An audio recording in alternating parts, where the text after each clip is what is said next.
Hi, loves. In the last story, we learned that Mary stayed with Elizabeth for about 3 months and then she went back home. She also sang the great song, the Magnificat, and told God what she felt about his great gift to her. So now, our next verse is, by now Elizabeth's waiting was over, for the time had come for the baby to be born, and it was a boy. The word spread quickly to her neighbors and relatives. They all heard about how kind the Lord had been to her, and everyone was full of joy. Hi! Here's our story for today. The Trees of the Dancing Goats by Patricia Polaaco. We already read one story by Patricia Polaaco, Babushka, remember? So here are the trees of the dancing goats. Here's another picture.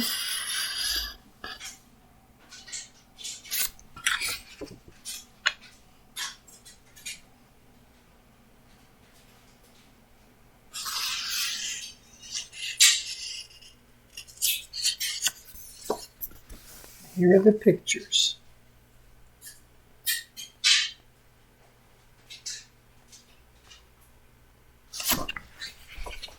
At our farm just outside Union City, Michigan, we didn't celebrate the same holidays as most of our neighbors, but we shared their delight and anticipation of them just the same.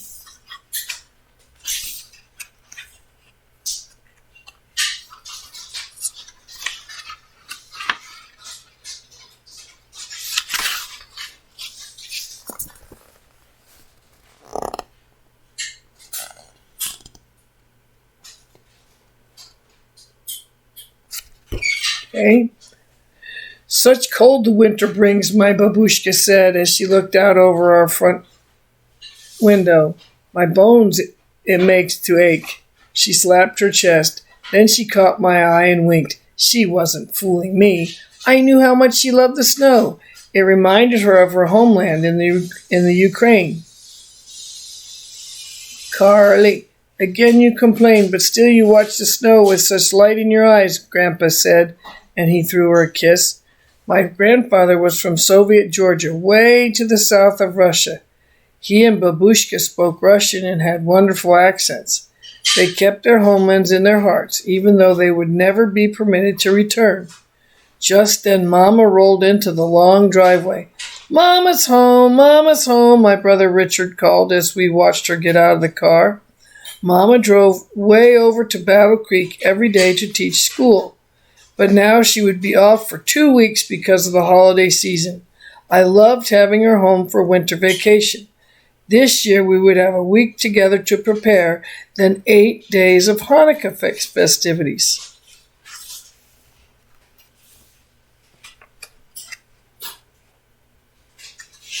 Again, here's the picture.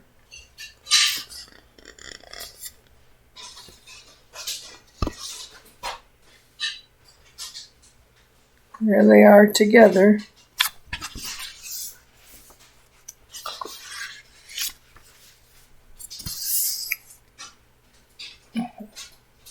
This one and this one. The next day, Mama took our old tarnished menorah and asked me to polish it. While I rubbed, I watched my grandmother make the candles that we would put in it. Babushka tied long strings to a metal rod and dipped them into a pot of melted beeswax that she kept on the stove. Then she hung the wax-covered strings on the wall to dry before dipping them again to add another layer of wax. She hummed as she dipped, never seeming to tire of the long process.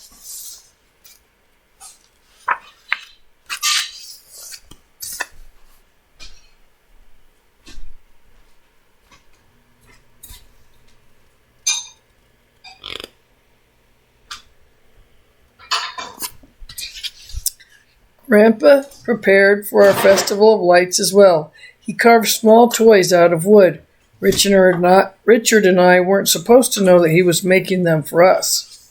But he did every year, and that afternoon when he went to town, we couldn't help sneaking into his workroom to take a peek. Look, A dancing goat, my brother exclaimed as he held one up. I like this one, I said, cradling the little dog in my palm. Grandpa had painted the animals with colors from his homeland. We marveled at how magical they all were. Do you think he made enough for all 8 days of Hanukkah? Richard asked, as he eyed the array of wooden figures. You know he has, I whispered. I took one lasting look, knowing that soon Grandpa would wrap them up in colored paper.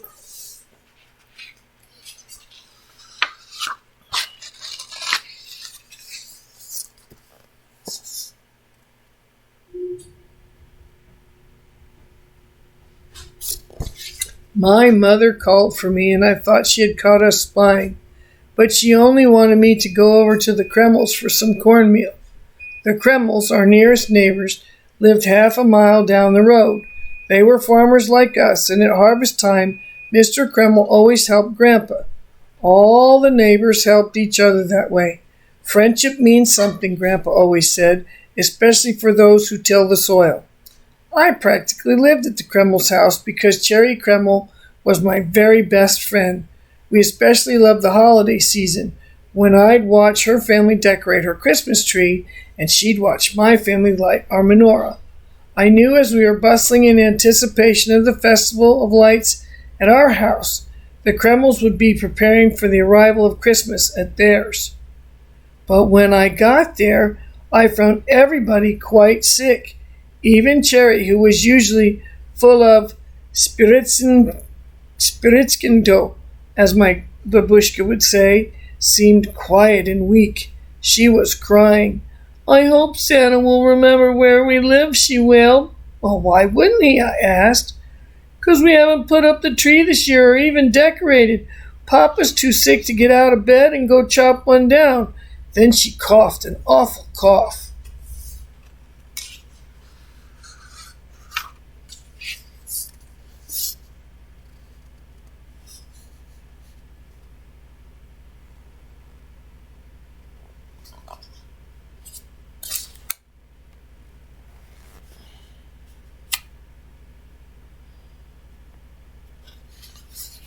Now we can see it better. I ran home and burst into our house with news about Cherry and her family. Mama seemed very worried. Did you go inside their house, Tricia? She asked me. Sure, I answered. Uh-oh, my brother said. They all looked at each other. When your grandfather was in town today, Babushka said very slowly, Dr. Leach told him that many families around here had come down with scarlet fever. The Kremls must have it, and I sent you there, my mother said, as she rushed me to the bathroom, pulled off my clothes, and soundly scrubbed every inch of me. Am I going to get it, Mama? I asked. It's very contagious, she answered. We'll know in a few days. Am I going to die? I asked, starting to cry.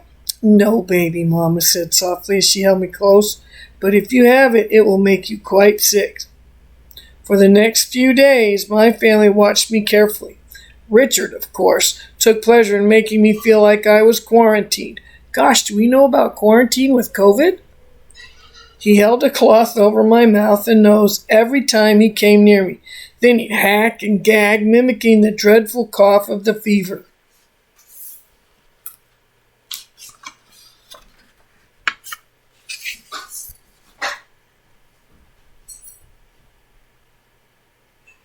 As the days passed,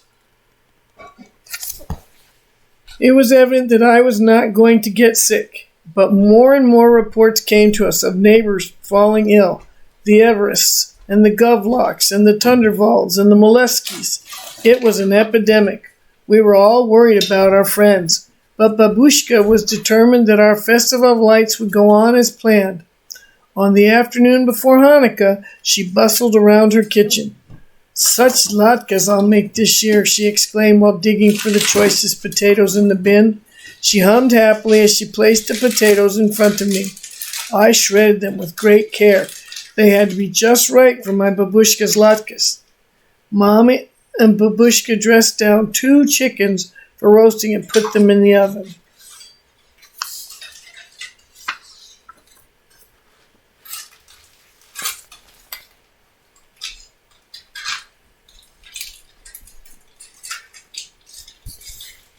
Just as the aroma of the wonderful feast met our nostrils, the sun set and it was time to light the menorah. Grandpa recited the blessings and lit the shomas, the candle used to light all the others. Babushka put the first candle in the menorah and lit it with the shomas. Then Mama told the story, as she did every year, of our people long ago. Tonight, we are celebrating miracles, she started. The miracle that a very small band of Jewish farmers turned soldiers could defeat a huge Syrian army. Were they really farmers before they were soldiers? Richard asked. Simple farmers, Grandpa answered, just like us. They were fighting so they could worship in their own way, my mother added. Then there was the miracle of light, my grandfather said with a twinkle in his eye. One little tiny drop of oil burned in the temple for 8 days. Such a miracle, my babushka exclaimed. Miracles can happen every day, Grandpa said quietly.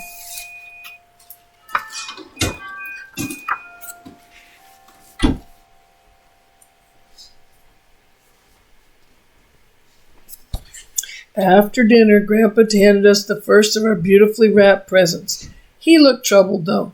You know, he began, our neighbors are having such a hard time, and this should be a time of gladness for them. If only we could do something to make their holiday special, his voice trailed off. Babushka thought for a while. They always bring a tree into their house. Only in America does a tree grow right out of the living room floor. She rocked with laughter. Carly, we should cut down trees and take them into their houses, Grandpa announced. Babushka smiled in agreement. I'll cut them tonight. You can help, Richard, Grandpa said, already pulling on his winter coat. We can dress down more chickens and take them food, Babushka said, as she scurried into the kitchen. Mom and I can decorate the trees, I shouted excitedly. But this is not our custom. We have nothing to decorate the trees with, my grandmother said. What about the carvings? My mother said softly. They both looked at me. What do you think? They have no way of making their children happy this year. At first, I was a little disappointed, but then as I thought about it, I knew it was the right thing to do. Our neighbors needed cheering, and we were just about the only ones who didn't have the fever.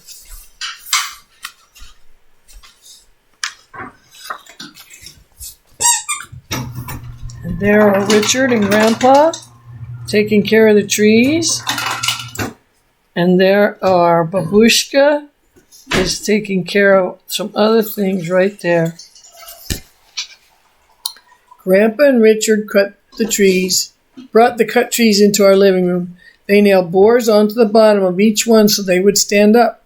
They were very small trees. Grandpa had only taken the tops off of our evergreens, but they were beautiful, and when they were all standing in the living room, it looked like a forest. Like the woods just outside of Kiev when I was a little girl, Babushka said breathlessly. Grandpa started hanging some of his wooden animals on the branches of a tree. A dancing goat, my Babushka remarked, as she looked closely at one of them. We shall call these the trees of the dancing goats. We made sure to hang a dancing goat on each and every tree.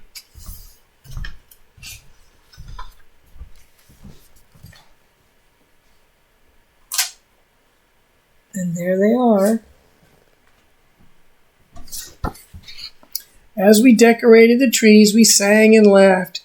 The single candle in the menorah flickered as we rushed past it to reach another carved animal or to paste together paper chains to hang on the trees. We all worked into the night. While Grandpa, Richard, and I finished the decorating, Babushka and Mama roasted more chickens and fried more potato latkes. They packed the food in baskets, and in each one, Babushka put one of her homemade Hanukkah candles. So they will have the light of God in their hearts, and so that God will protect them and make them well again, she murmured.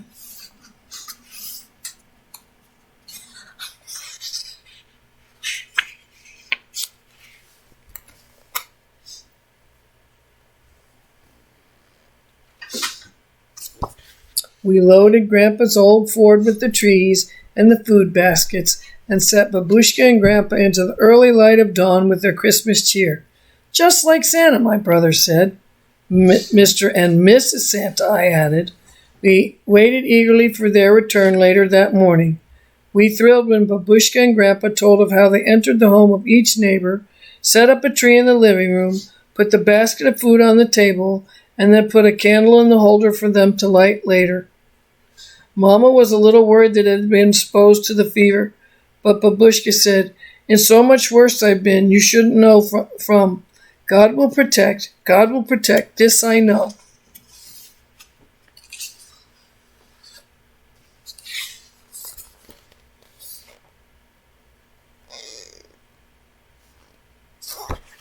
A week later, the 8 days of Hanukkah had come and gone, and we sat down to have our last feast. There was a knock at the door. "Now who could that be?" Babushka said as she scurried to the door with her usually warm smile. It was the Kremls, Cherry and her mom and dad. They looked pale, but assured us that they were quite well now. "We have something for you," Cherry announced as she bolted through the door, holding a basket. Her mother and father had tears in their eyes as they hugged my grandparents and my mother. "Look what my dad made for you," Cherry said. She pulled out a menorah that Mr. Kreml had carved out of wood. On it he had mounted some of the animals that we had given to them.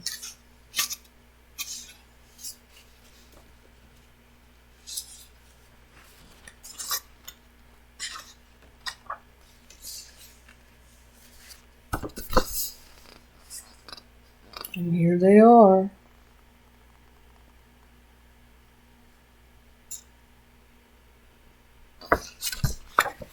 "How beautiful," my babushka said as she placed it on our table. "Come sit," Grandpa invited them. "You are so welcome. Thank you, thank you."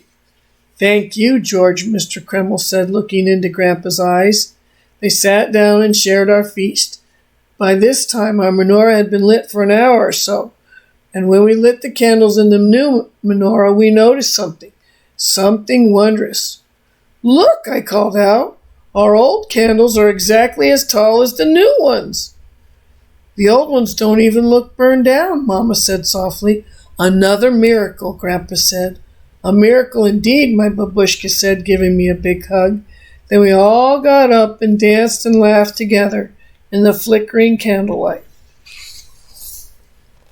So there's the regular menorah by this hand, right here. And over here is the new one with all the little animals that Mr. Kreml put on there.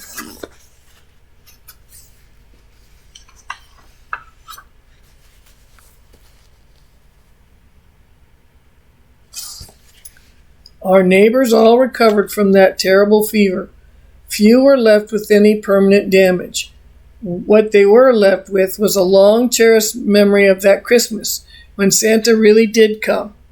And my family, too, has never forgotten that incredible winter of the fever, the miracle of true friendship, and the trees of the dancing goats. Wow, that was a really interesting story, wasn't it? Because as you know, when Jesus was born, there was only the Jewish faith. And then, as he grew up and became our Savior and preached along for 3 years, we learned what it was to become Christians. So here we have a story of combined faith and the belief that God will prevail. I hope that you can do something nice for your family or friends when they need you. I love you. See you soon. Bye.